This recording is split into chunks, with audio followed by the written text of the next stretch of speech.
Hello, and welcome to the Studio 25 Podcast Network with Creative Outpost, executive producer David Warner. This is Steve Cully's Festivus of Sports. Yes, it's a Festivus for the rest of us. And with me today, a very special host, the most winningest coach in New York State history. And I was probably his favorite player. Coach Tom Wells. Mr. Wells. Hello there. Yes, you were one of my favorites because you brought me the sandwiches. You brought me sandwiches every once in a while before track practice. Yeah, the sandwiches is what did it. That's all it took. That's all it took. Food keeps me happy. Food keeps everyone happy. Food keeps everyone happy, especially myself. We are talking because we're a day away from the NFL draft. And boy, there's a lot of predictions going on, a lot of conjecture, a lot of thoughts of trading back, trading up, who's the best quarterback, who's the best overall, and it really is turned into quite a crapshoot. And I am amazed at how much things have changed since even a few weeks ago. And then you look back into January, you look into February, March, there's changes all over. The combine happens, guys get to work out, and, everyone's an expert. Everyone's an expert. Mel Kiper's an expert. But no matter who you take, no matter who is evaluating them, it's hit or miss. It really is like a flip of the coin, wouldn't you say? Oh, there's no question. If you go back a handful of years in the history of, you name it, the top 5, the top 10, top 15 players drafted, what's the success rate? And was been said a few times, most of these coaches and general managers right now, they're not looking for a long-term fix. They're looking to save their job in the next year or two. So they got to hit a home run. And how do you hit a home run? It's a crapshoot. So there you go. Well, we had this discussion. I feel that quarterbacks don't get long enough of a chance. I feel that teams give up and move on from them pretty fast. And the examples I gave, Phil Simms was drafted in 1979. He didn't have a productive winning season, I believe, until 1984. So if Phil Simms was playing today, he would have been gone after 2 years. Because you look at the Jets with Zach Wilson, gone. The Bears with Justin Fields, gone. Teams don't have patience. And now we're talking about the Tennessee Titans. They have the number 1 pick in the draft. Will Levis has played 2 years. He's played 2 years somewhat unsuccessfully. And they are allegedly going to go with Cam Ward is the first pick in the draft. They're going to go with another quarterback and give up on Levis. And I'm not saying that's the right or the wrong move. They've seen enough of Levis, but what about taking Travis Hunter? What about putting some tools around him? And the reason I say that is Sam Darnold goes to Minnesota. He has a running game, an offensive line, 2 great receivers, and he wins. Why can't Will Levis, why don't they, instead of trying to replace him, take Travis Hunter, put some weapons around him, see what he can do, as opposed to now you're going with a rookie quarterback. Brian Callahan, the head coach, his job's on the line. The GM's job's on the line. So you're going with a rookie quarterback. You're obviously going to start him. And if he doesn't produce, you're fired. That's just my thing. I don't know if giving up on Will Levis is the right or wrong move. Cam Ward may be that good. He may be that guy, but it's such a tough decision, in my opinion, whether we try to put some weapons around Levis and see if he improves, or we close the door and go with Cam Ward. You're right on. And to me, the key is, what system are you going to? Yep, very true. If you're true. the quarterback, what kind of an offensive line do you have? If you don't have an offensive line that can protect you, you're running for your life back there. And you, as you know, Steve, from your playing days, you could take that game plan and throw it out the window as soon as you get done, knocked down a few times. So you got, okay, so the draft is mid to late April here. It starts tomorrow. Okay, so and that's the other thing I don't like. It goes for 4 days. Yeah. So what I'm getting at is that quarterback, especially that's going to get drafted, he's got about 4 months to learn the system that he's going to go to. 4 months for those coaches and the quarterback coach of the team he's going to arrive at to teach him. And if I'm a defensive coordinator on the other team, I'm frothing at the mouth, can't wait to get at them, because you throw every hiccup you got to throw them off. Oh, yeah. You confuse them because every way you can. Because the defense is working just as hard as the offensive people are. Yep. And as our coach used to say, they get coached too. They get coached Maurice too. used to say that. They get coached. Yeah, they get coached too, you know. So you take the seasoned quarterbacks that travel like Darnold, goes from one system to the other. Now, obviously something clicked. I mean, he wasn't the Heisman Trophy winner previously with smoke and mirrors. He had to have something go right in his career, otherwise he would have been drafted that high. Exactly. So now you take these freshmen or first-year quarterback coming in. Wow. Like you said, everybody gets coached. And then, you know, the behind-the-scenes negotiating now with whoever you're going to take. Well, here's the last thing I'll leave you with on this one. Why are these teams drafting first, second, third, fourth, and fifth tomorrow? Right. Because they're a lousy team already. Okay, yes, you're going into a bad situation. This is like they're going to be playing for the Philadelphia Eagles next year. Exactly. No, I'm with you. I'm with you 100%. I'm with you 100%. That just cracks me up that it goes like that. The second pick is the Cleveland Browns. Now, there's been a lot of discussion here, obviously, because Deshaun Watson hasn't turned out necessarily as well as expected, I guess you would say. So they were in the QB market, and it kind of is amazing. The Giants were just hoping that Shedeur Sanders or Cam Ward would fall to them. Now, Shedeur Sanders is projected to fall quite a bit. And the Browns, if Cam Ward is selected first, are projected on several mock drafts that I looked at to take Travis Hunter. And I think Travis Hunter overall is the best player in the draft, hands down. I don't think there's anyone close. Offensively, he wants to play both ways. Defensively, he led the team in interceptions. He is just a specimen, an athlete like we've never seen. And I think that would be a good pick for the Browns, or I think it would be good for them to trade back maybe and get be able to add some numerous weapons. But what do you think of the Browns? Because they have to keep Deshaun Watson for 2 years.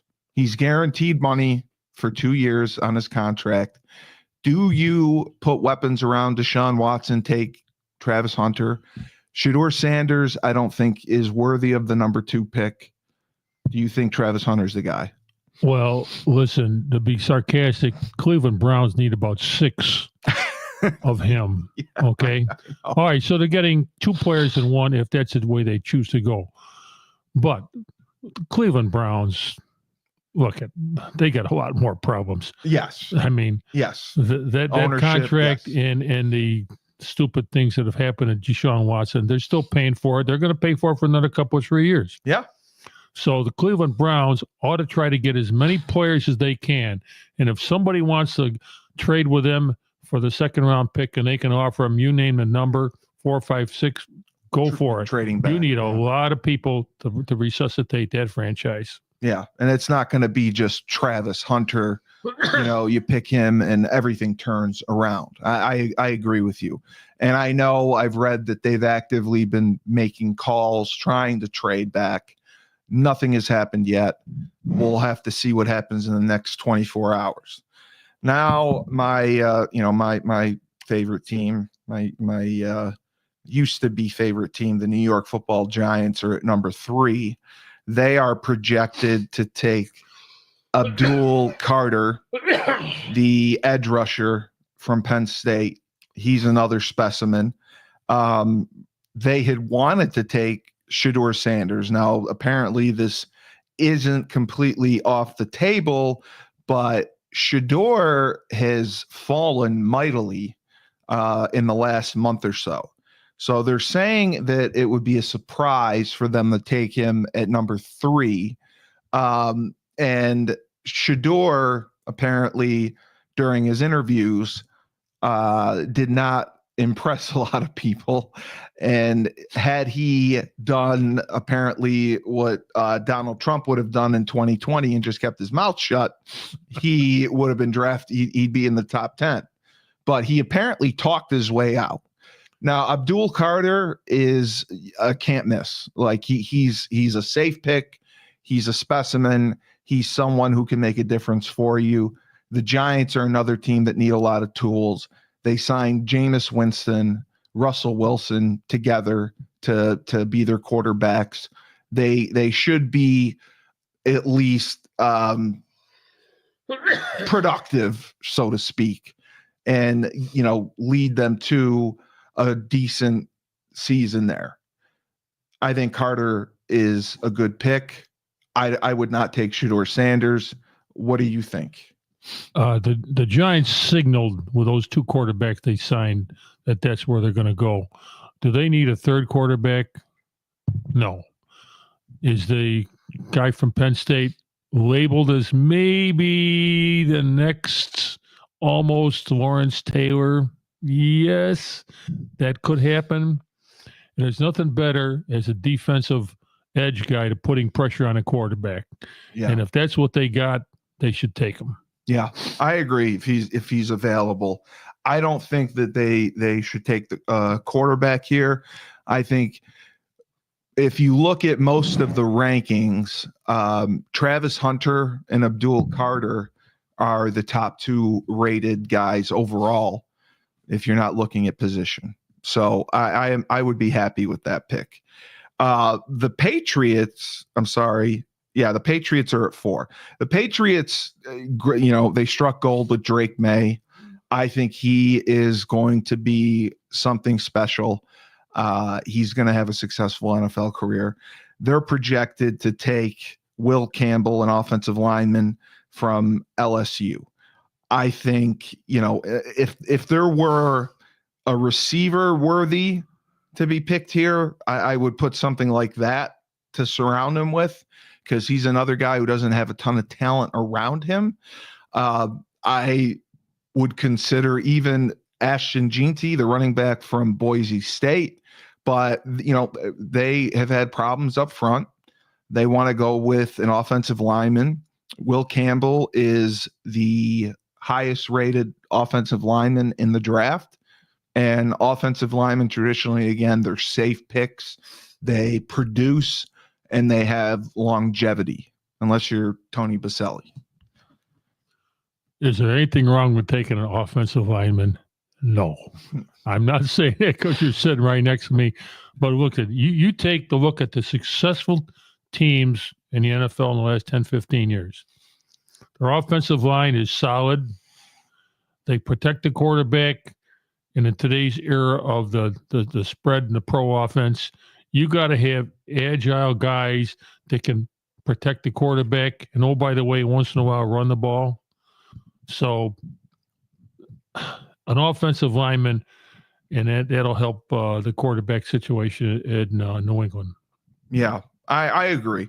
I wish, there was this was a better class for receivers, because I think, they could surround Drake May with a couple good receivers, but there's nobody really worthy of that in the top 10. So going with a tackle, protect him, keep him upright. I think that's the way to go. Now, this is where there's some controversy. The Jacksonville Jaguars are projected to take Ashton Jeanty, the running back from Boise State. There has not been a running back picked in the top 10 since the New York Football Giants took Saquon Barkley. So there is also some chatter about a receiver being taken here named Tetiara McMillan. And I haven't heard much about him, but that would be a huge surprise for him and the team. But the management likes Jinxie. They've visited him. They've worked him out. They've done their homework. And again, I think he's special. He rushed for over 2,000 yards. You can say, yeah, he played at Boise State. They're in the Mountain West, whatever.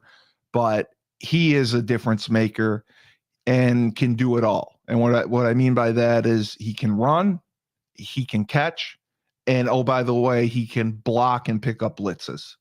So why not go with him and put him with Trevor Lawrence? Amen. And first off, if I'm Ashton Jeanty, the first thing I'll do is donate a small portion of my bonus to Taquan Barkley, because he has made the running back a little more prevalent. Yeah, now. They're viable again. So 2,000 yards is 2,000 yards. I don't care if you're running against a junior college team. That's pretty darn good. And if they've worked him out and they know he can catch the ball, which you got to do with the Lawrence guy at quarterback, hey, that'll fit the bill. Now, listen, here we've gone through the first five. We want to bet a Coca-Cola that the first five, there's no trades and everything else here. No, I'm betting there's going to be a trade. I say in the top five, in the first hour and a half, there'll be fireworks tomorrow night.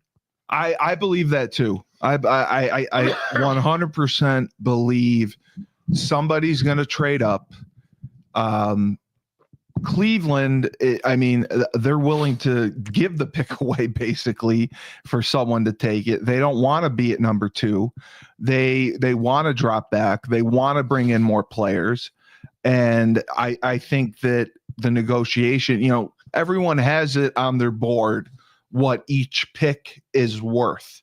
And the number 2 pick is allegedly worth 2 first rounders, a second rounder. I mean, it's ridiculous how the analytics break it down, how each pick is worth.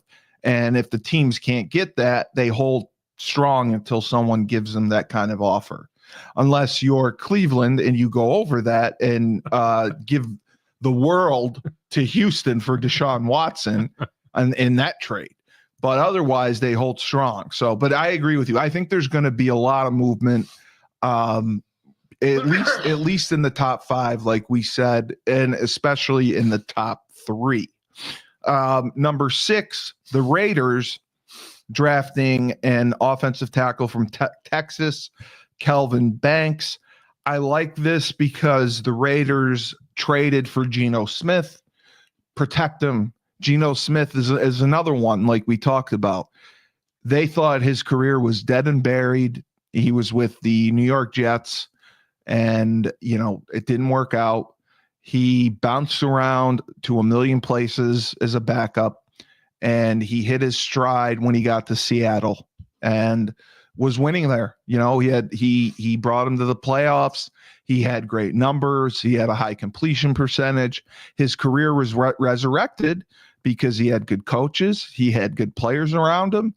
And I think the Raiders, if they can add some help for him in the AFC West, which is tough right now, it'll make an offensive lineman again. It'll make a difference.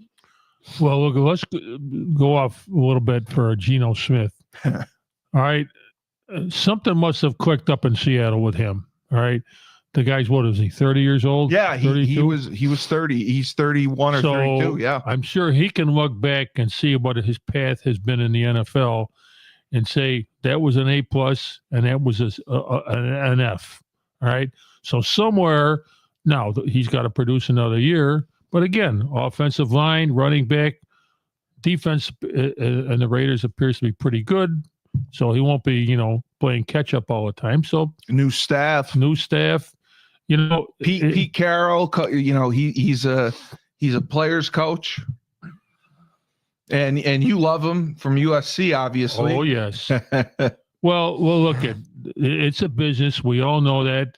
And we will be talking on February 1st this coming year of 6-8 coaches getting fired. And right now they think they're all going to be safe, but somebody's going to go because every year, yep. Somebody's going to lose. Injury bug, whatever it may be, poor coaching staff. I'd like to meet... I'd like to see the inside scoop on a poor coaching staff. How do they do things? What happens after they lose a couple of games? Do they panic? What happens? So anyway, to go to the Geno Smith situation, something happened last year on the plus side, and here he is late in his career. So I'm sure all of these second string guys and guys that haven't hit home runs yet are thinking, I can do what Geno Smith did. I agree. And maybe they're right. So now comes what happens to the first-year quarterbacks who at 20, 21 years old, they're out there. They're the leader of the team. I mean, are you kidding me? That is a heck of a responsibility dealing with the fact that you're dealing with your offensive line. They're all grown men. And you're their leader. Yeah. Now, if that's what you've been trained to do ever since you were 12 years old, hey, so be it. But still, you've got to go and produce. And you've got to learn the system because it is so complicated today. It is. Because, like you said earlier, the defensive players, they're getting coached too. And that defensive coordinator is up at night on Sunday night, Monday, Tuesday, Wednesday night, figuring out how they're going to stop the quarterback and everybody else on the other side of the ball. And they get it done. So, absolutely. Tough spot to be in. But anyway, let's go for another offensive lineman in the Raiders. Give him some protection. And you're right. And like the guy that I really like is Trey Lance, who the Cowboys traded.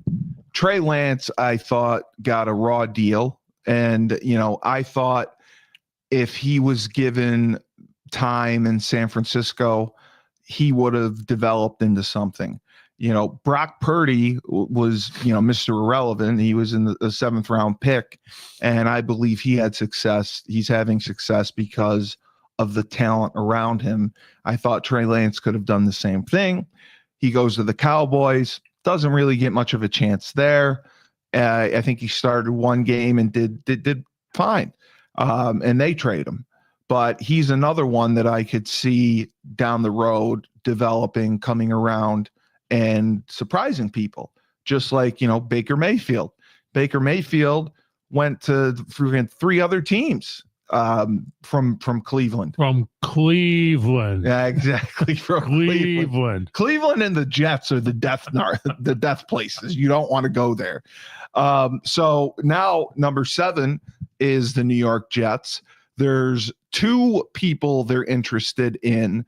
They're projected to take Jelon Walker from Georgia, or they could take the tight end from Penn State, Tyler Warren.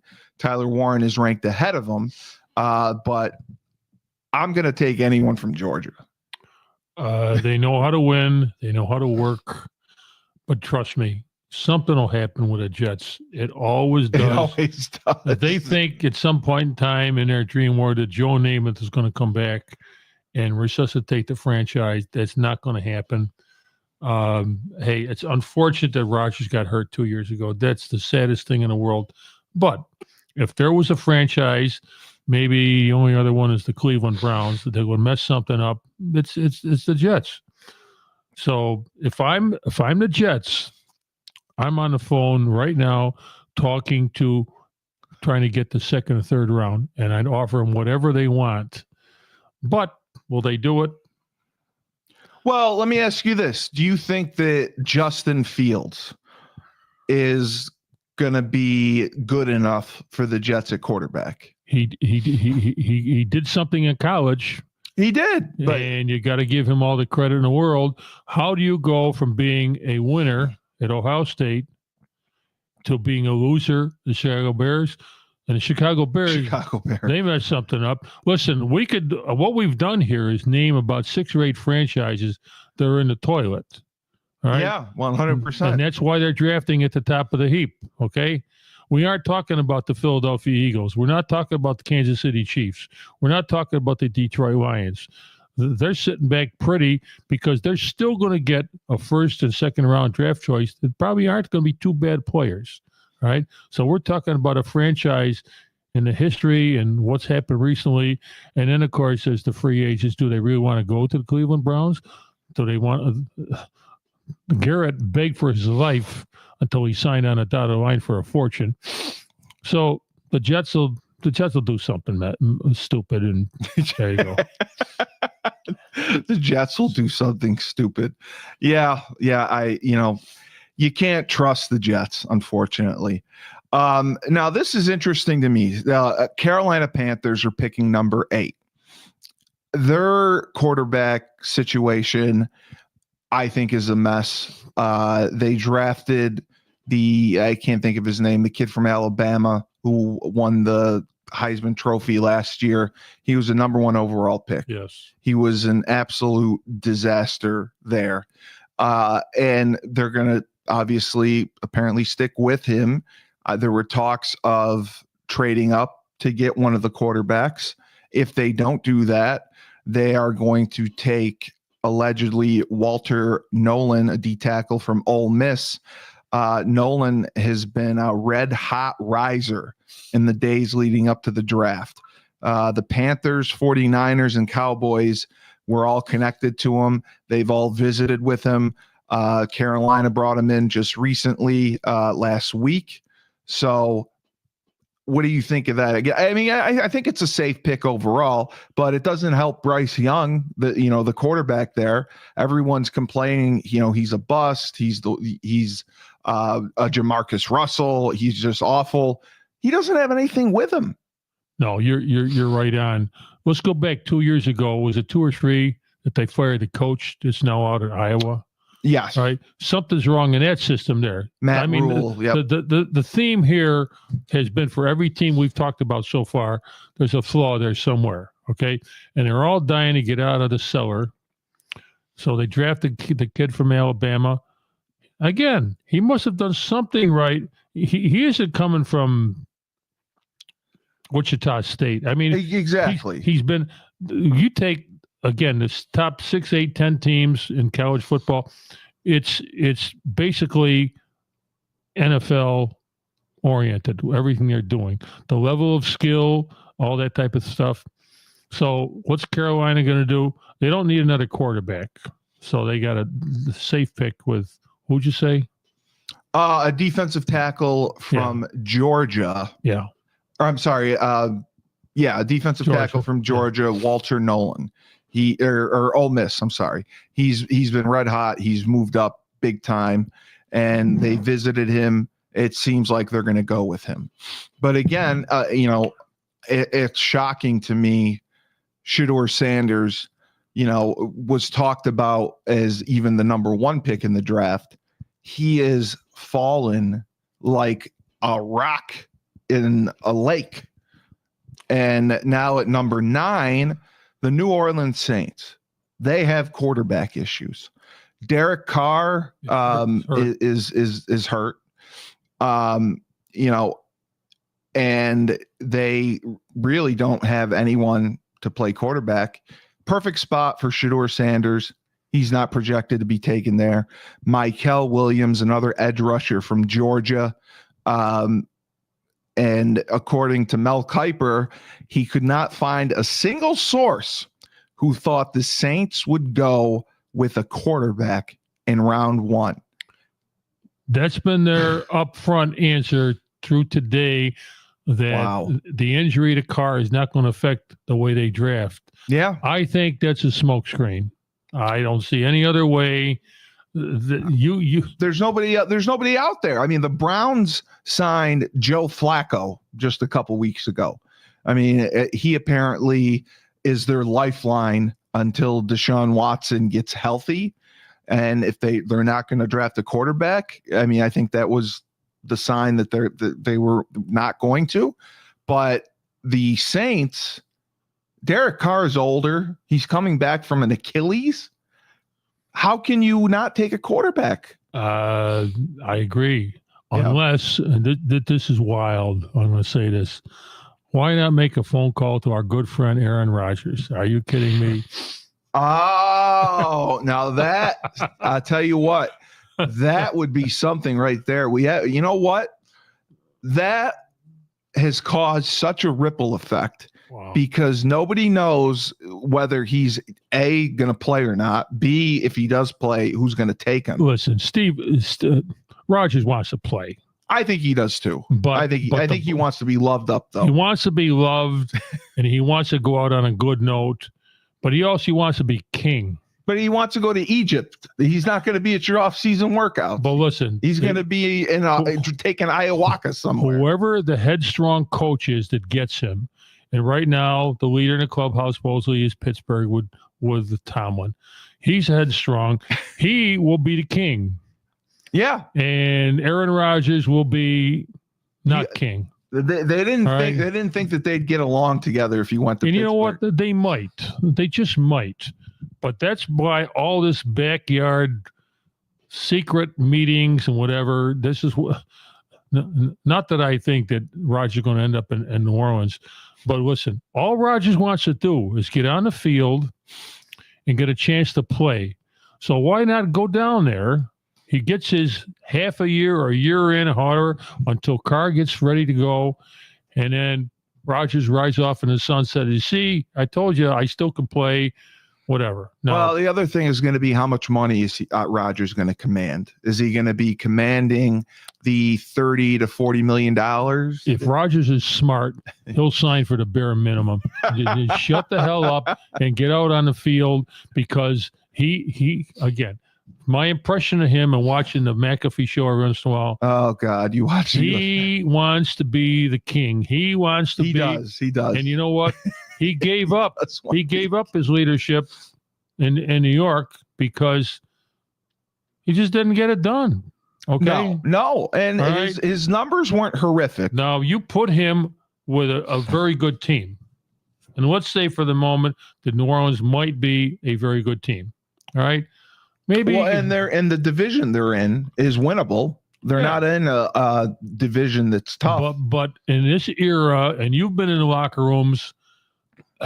This is about leadership. This is about camaraderie. Right. Yes. This is about how do things work, not on game day, but how do they work starting Tuesday when you go to practice? Who's in charge here? All right. Now, the analogy I heard 3 weeks ago is when Peyton Manning went to Denver.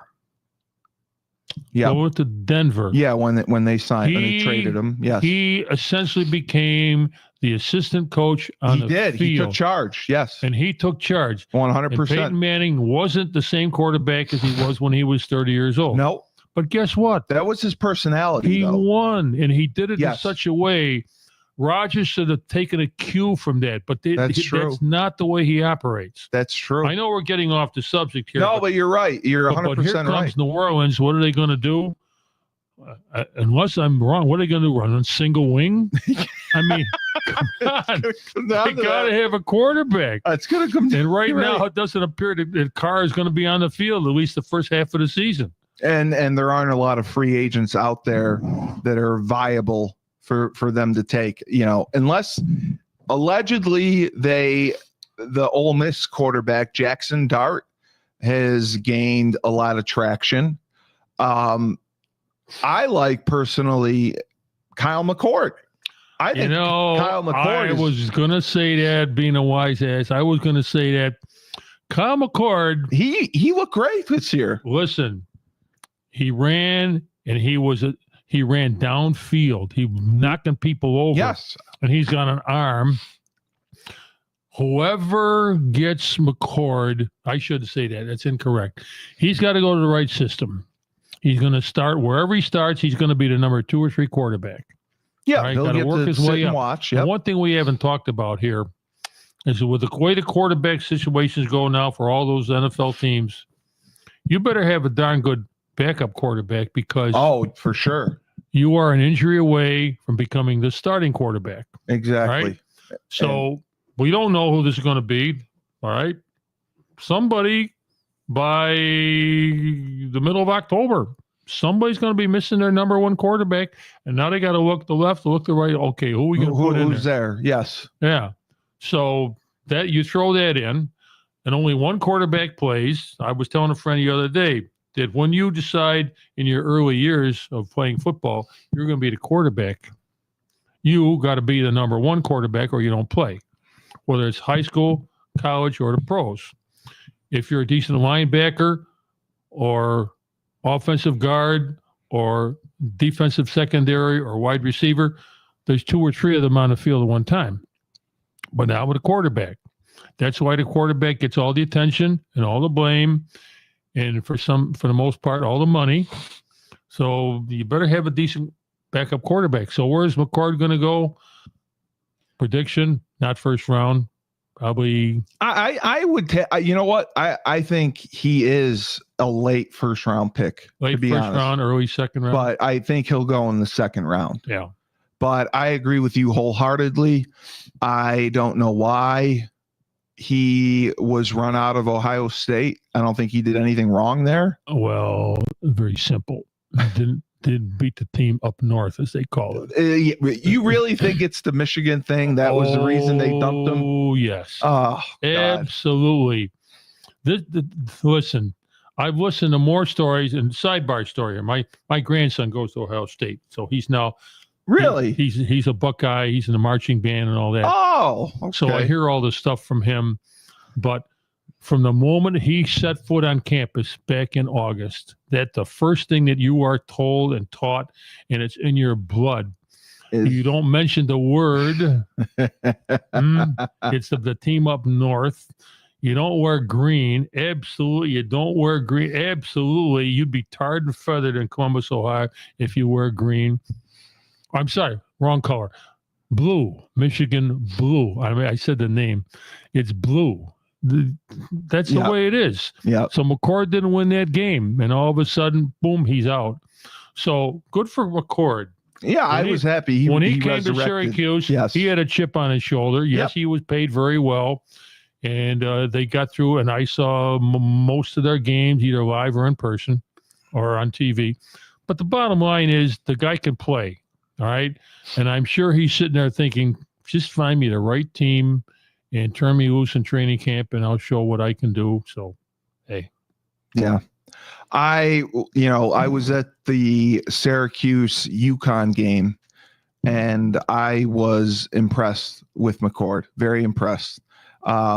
Because, previously they had McCarthy, and he had, spurts where he showed greatness, and then he was just awful. And then their backup, my God, their backup quarterback I wouldn't play in high school, that Carlos Del Rio Wilson. I remember watching him play, and I was like, this is the backup quarterback for Syracuse? Yeah. Like, this is a Division I quarterback? Well, Fran Brown, with all his... Well, when he got there, I don't think he... stuck with him. I don't know if he's even still on the roster. He must have seen something immediately upon his arrival there. And the way I read that whole thing, the moment he signed on a dotted line in Syracuse, he was out hunting. And he came across McCord. And I'm sure that's what he did this year, too, because he knew McCord. Did you get a chance to see who I'm talking about, Carlos Del Rio Wilson, play? Yeah. Okay, so you saw him play. Yeah. He could not complete a pass. No. He talk about running the single wing. When I was with Frank, we watched a game, and we're watching this guy play, and we're like, what the hell? Why is he in? And they said that he was like the state player of the year in Mississippi, and Syracuse got him. And I've been in college football coaching, watching it. He is by far the worst quarterback I've ever seen. I got to give a snap. Fran Brown all the credit in the world. Yes, he's been around the Georgia operation. Right. So he knows talent. Yes. And to me, and this will go back to where we started here. All these pro teams got he hit the ground recruiting too. All these pro teams got game film on every player they're looking at. Yes. They call the coaching staff on that school and they do all their homework. They know everything about the guy. They do. So now you take these guys all to Indianapolis. You have all these. What has changed with the ability to play football from when they played in the fall to going to, as they call it, Indianapolis and the Underwear Olympics and everything? What has changed? Now we said that Shador has talked his way out of. He's talked his way down. Yes. He's a chip off the old block, and we'll leave it at that. But bottom line here is there's people that thrive on the idea of getting on the field on Saturdays to play the game of football. Exactly. Right? They're football junkies. So you got film all these guys. Yes. All right. So you should know. So Fran Brown did his homework, because what I think would have happened when he was at Georgia, I mean, how many all-state, all that players from all over the South do they kind of have first dibs on to get to the Georgia program? You got to sift through. Yep. All right. Now, I was fortunate enough the last 2 years at Thanksgiving time to go down and see high school football in Georgia with my son. It's incredible. And the talent that I saw on that field both nights was absolutely incredible. Well, but I'm just a fan sitting 50 yards up in the stands watching a high school football game. All right. To compare this person versus that person as to how they're going to project to play college football. And now we're talking another step further to go to the NFL. People a lot wiser vision than me have got to be able to make that decision, because like I said earlier, all these coaches and general managers of the first 10 or 12 teams in the draft tomorrow, they're not going to be around if they make a poor choice. They're going to be gone. And the head coach is already sitting on a hot seat knowing, hey, by the 1st of November, I got to produce a winner or I'm gone. That's just the way it's going to work. Yeah. They have very, very short leashes. So I wanted to jump to 21, the Pittsburgh Steelers. They are projected to pick Shador Sanders. And Mel Kiper, after talking to more than a dozen sources about this pick, I still don't feel great about it. This is the most popular destination for Sanders, but there is no consensus on where the Steelers could go with this slot. One rival GM says there's a 50% chance that Sanders goes to Pittsburgh. So you're talking about a guy who once was projected number 1, number 2, or number 3. Now, not only out of the top 10, he's out of the top 20. He's going 21 to the Pittsburgh Steelers. Now, personality-wise, as we talked about, is he going to fit in with Mike Tomlin? Mike Tomlin's a pretty strict guy. He don't put up with bullshit. Well, first off, wherever Sanders goes and whatever baggage he has done to himself verbally, whatever his bloodline happens to be, listen, that'll be reduced very quickly in training camp. He'll come down to earth very fast. Right? You're right. You've been there. Yes. There's a pecking order, and he better endear himself, number one, to his offensive line, with going to get the donuts on Monday morning and doing whatever the hell you got to do. Because we said earlier, you are humbled very fast. We are talking about a 21-year-old guy that's going to go in and lead grown men to play football. Nah. So if he ends up in Pittsburgh, okay, so that'll solve the Aaron Rodgers situation, maybe. All right. But listen, this is a game of poker, high stakes poker. It is. Nobody in their right mind, other than maybe the team that's drafting number 1, they're going to tip their hand. And if they're soliciting a phone calls 24 hours before the draft, Now, maybe it's fake. But who do you listen to? Who are these contacts? The agents? Yeah. The agents. I mean, They're involved. This is poker on their end, too. Well, because 100%. They get a cut of the action. Yep. So if any one of them were to take truth serum, I think you'd get a totally different story. So where does Shador end up? In my opinion, he ends up being a backup quarterback somewhere, and he'll ride the bench. We're in the system. Dion will probably make the call like, hey, how come this? How come that? Hey, good for him. Stay out of the way. Who knows? Now, here's my issue with Shador. I believe that Dion did all he could to feature him. Number one, when he was at Jackson State, and then these past 2 years at Colorado. They did everything, in my opinion, to, quote, pad his stats. And I even heard from several sources that Shador would take sacks instead of throwing the ball away because he didn't want to affect his completion percentage. And that's why, he had a 70% completion percentage, 4,000 yards passing, 40 touchdowns, whatever. I think that those numbers are artificial because Dion insisted on padding his stats, and that's what they did. And, they did it for Travis Hunter too. That's my opinion. I think he is a good quarterback. Do I think he's a great game-changing quarterback? No, I don't. And, that's what the top 10 picks typically are. The Jackson Dart from Mississippi, he's been moving up boards. He's been moving up, and he still isn't in a lot of the first round talk, which is crazy to me. And the same thing, like I said about Kyle McCord. I think Kyle McCord could be a late first round pick. So it all really is going to be coming down to a crapshoot, and it's going to be interesting to see what happens. And I'm trying to see if Jackson Dart is on here in the first round, any of the projections.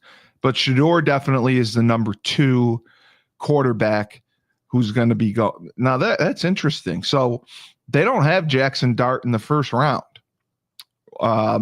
which means only 2 quarterbacks going in the first round. That is very wow. I don't recall. I mean, as opposed to like last year or 2 years ago when we saw a million quarterbacks go in the first round. Well, listen, we're going to have to trust these draft gurus. I mean, pardon me, Steve, you and I could go out and we could post something on the internet and, come up with our draft order team by team, and we'd be labeled experts. And then, come Thursday and Friday, then they would say, oh, you guys were spot on, or you didn't know what you're talking about. But look at I'm sure I'll be spot on. Yeah. but look at here's the bottom line here. Everything's secret until tomorrow night, and the trades will change everything. And if I'm the GM and the head coach of one of the bottom 10 teams, you got to get it right. Yeah. And otherwise you're out. You're gone. The teams that are, at the top of the heap, the Eagles and everywhere else, they sit there pretty.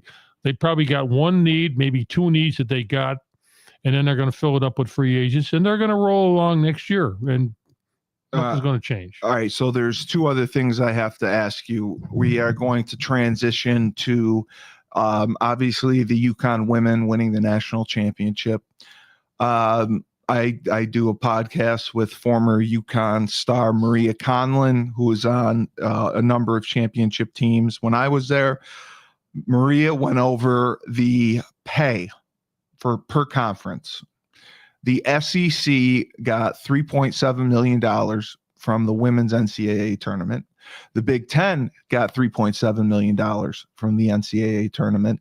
The Big 12 got $2.8 million from the SEC tournament, and the ACC got $2.5 million from the SEC tournament. The Big East got $650,000 from the NCAA tournament. And that just blows my mind. So UConn winning the national championship must have been worth what? $250K? Like, even if you win the national championship, just because you know, the Big East only got 2 teams in for the women's, but 650, they come in number 5. So obviously, in my opinion, UConn has got to go to greener pastures.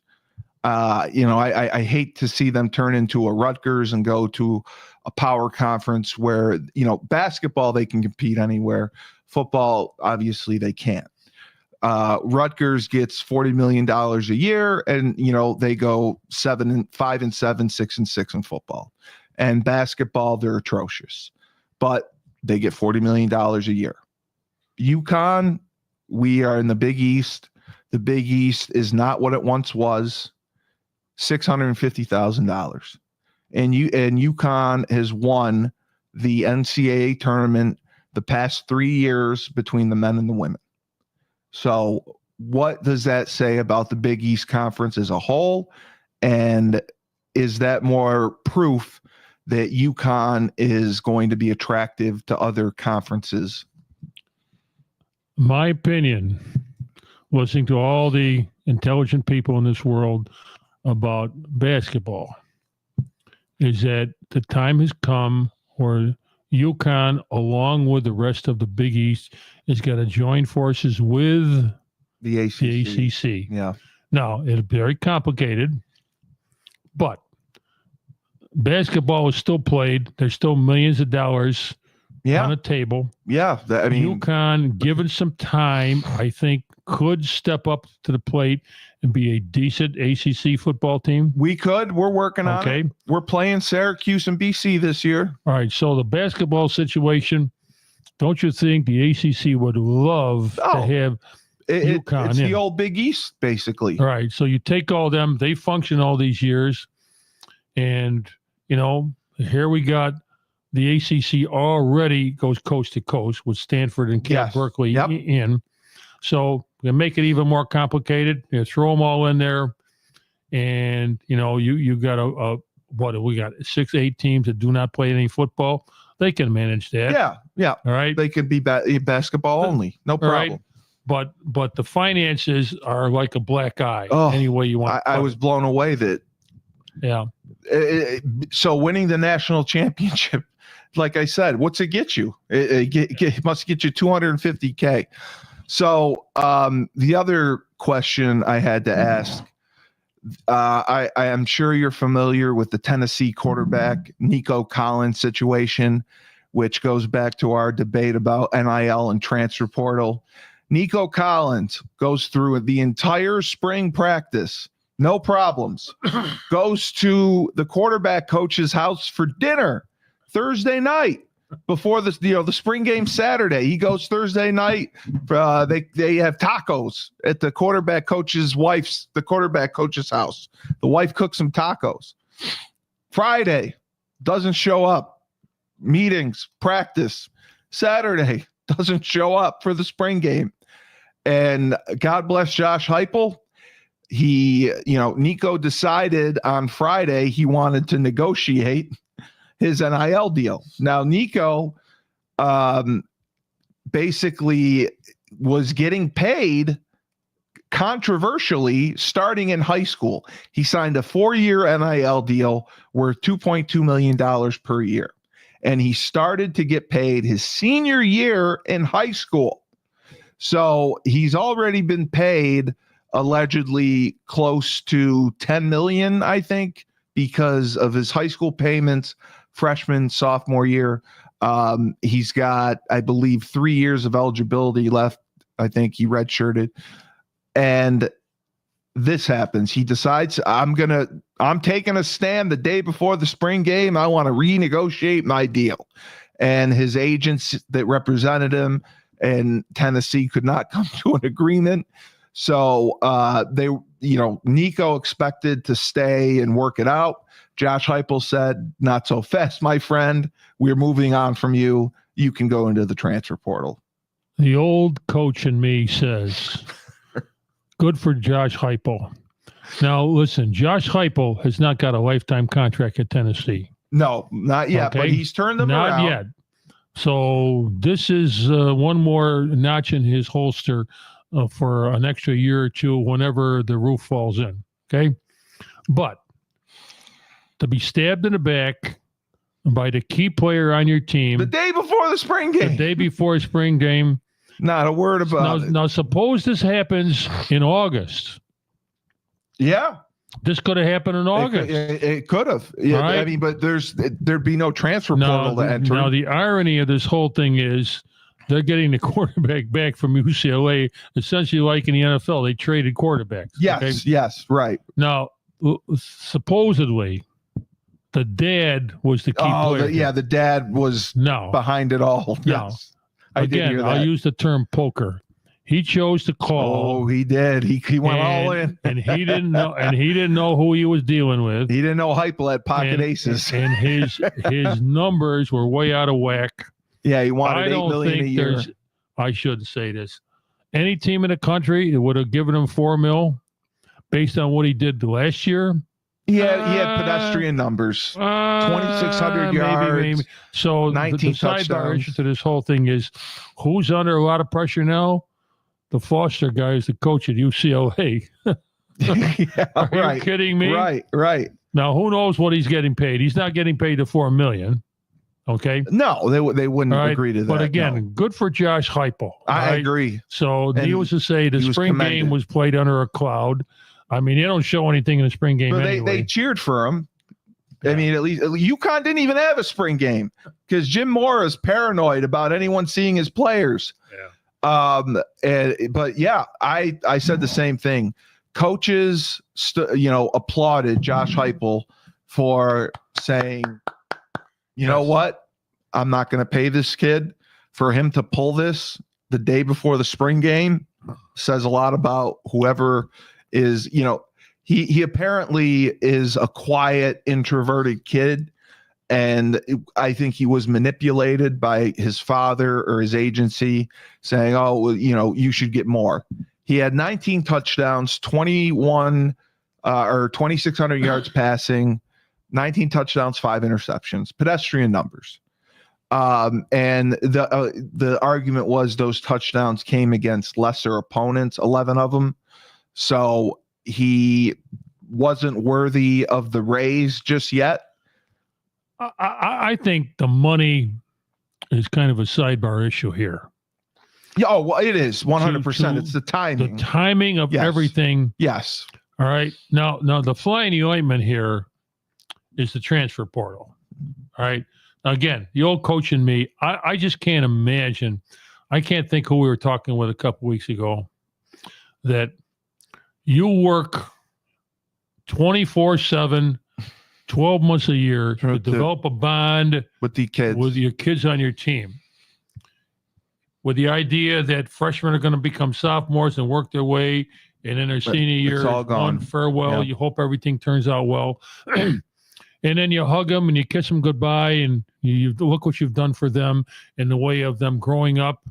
I mean, you think back to your line coach, Norris, right? Yeah, I can't imagine going to Norris and telling him I'm not going to play in the spring game or ghosting Norris. Norris would have come to my dorm room and pulled me out of there. So times have changed, and I get all that. But the fly in the ointment is, I listened to a radio show today. The NCAA, for starters, has got to have a system in place to make sure that players don't set up the window whenever. Well, I shouldn't say whenever. At the I think there should only be one transfer at the appropriate time of the year. Yes. All right. Now let's go to the basketball situation. The moment the season's over with these guys, or they find out their coach is leaving, they're all lining up to leave. I just can't imagine all that. But it's a level playing field, and you name the college basketball team that they're assembling as we speak, and they're going to go throughout the spring and the summer to get ready to play next November. Everybody's got to do it. So it's level. It isn't like one school has got all these players coming back. No, but one school has more money to spend than the other school. So you've got to work to get the chemistry of 5, 6, 7, 8 guys you're going to put on the floor and who gets who and who gets what. It's crazy. It's 10 times worse than what the NBA has to go through or the NFL. Set up a time that you can legally transfer. Now, I have to laugh when I hear, well, they got to do it in coordination with the academic calendar. No. Yeah, right. Because they're all going to class. Wait a minute here. With the exception of the Colgates of this world, right down the road, they're not worried about academics. Absolutely not. Because, Mr. Wells, I went to every class. I never missed a class. And you heard about it if you didn't, or you heard about it if you were late. I did. Okay, with Zoom classes and all that maybe is over. But I'll tell you one thing, and I'm going to salute Duke University, Stanford. These guys are going to class. This isn't like going to West Point or the Naval Academy where you're damn well going to be in class.